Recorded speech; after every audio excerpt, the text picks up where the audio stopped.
Yeah, I don't want to see that until the spring, not really. This has been a really unusual fall. So, like, what would be nice would be like this. We'd like to see it here, really thick, no gaps.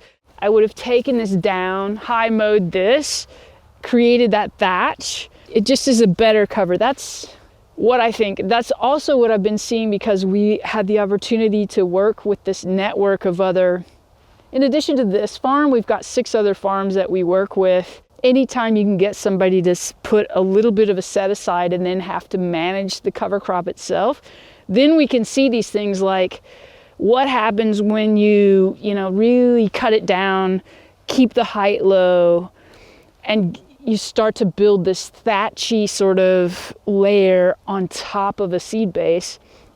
Because we want to reduce off-farm nutrients, but if we can also reduce having to purchase the seeds by using established seeds and seeding, we're going to be somewhere else yet again. My name is DeLisa Lewis. We are standing in the fields of Greenfire Farm. We are a family farm, a diversified farm in the Cowichan Valley on Vancouver Island. And we are here today on the traditional, ancestral, and ceded territories of Hulkaminam-speaking peoples. So as a settler farmer and uninvited guest in this land on these waters, it is with gratitude and respect that I pay tribute to and acknowledge in very clear terms the importance of the Indigenous knowledge, the Indigenous stewardship, all of that, a foundation for being here and in whatever small way we can to try to learn from and steward these lands as well. This is for cultivated annuals, we would call it post-season. So we're here in just about the middle of November. There's moisture in the soil, there's moisture in the air, and it's great to be here. So I've been farming, beginning with vegetables and fruits, certified organic vegetables and fruits for just about 25 years now. I'm grateful to have been mentored by very experienced land stewards and farmers steeped in the tradition and practices of soil health management. So I have been cover cropping for all of those growing seasons in one way or another. Into this season, I was particularly interested in learning more about species selection for summer or warm season cover crops and continuing to sort of build on the beginnings of a base of understanding around how to establish cover crops both warm season and over winter without the use of supplemental irrigation water, either without it or with minimal reliance on it. So those things are pretty key. This field is charismatically named F4. We have 4 rotation fields. This is F4. And this field in this year as a rotation was peas and beans, basically our legume field, the entire half acre here. And so for the cover crops, I've been focusing a lot on the timing and establishment.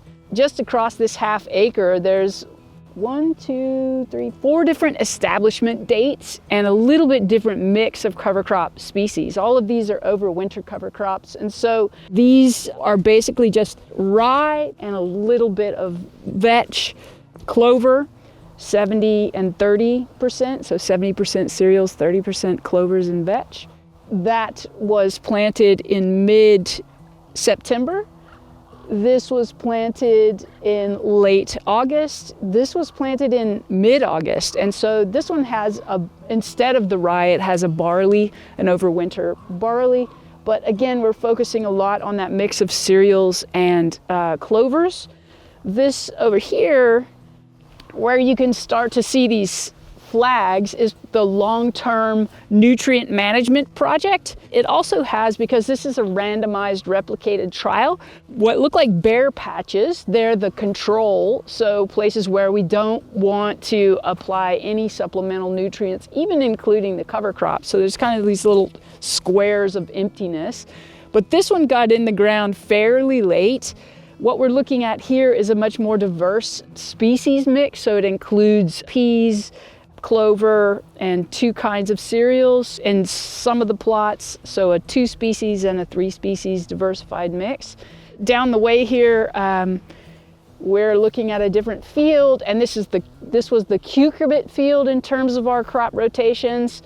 So typically with cucurbits, we use a little bit of plastic culture to hold the moisture in and keep the weeds out. This year I experimented with putting either buckwheat and crimson clover or just crimson clover in the alleys to see how and whether I could manage those alleyways a little bit better than just the mows.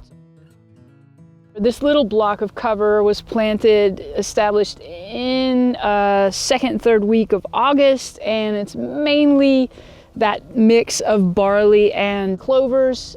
And the barley is starting to form seed heads here.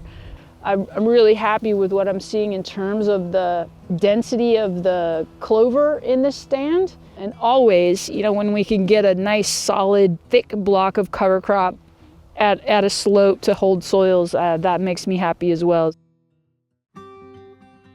For farmers who are trying to refine or dip their toes in the waters with cover cropping, it's really important to ask what your goals are with cover cropping as you do that cover crop species selection. So get clear, and there are great resources out there. We've got a great cover cropping guide published by the BC Ministry of Ag, and it does a great job of tracking those goals, which could include weed suppression or keeping a cover on the soil and reducing risks of erosion, all those, and the species selection. So that's real important. Find out why you want to grow a cover crop and address it based on what the different species of cover crops can do in that slot and in that window for that purpose.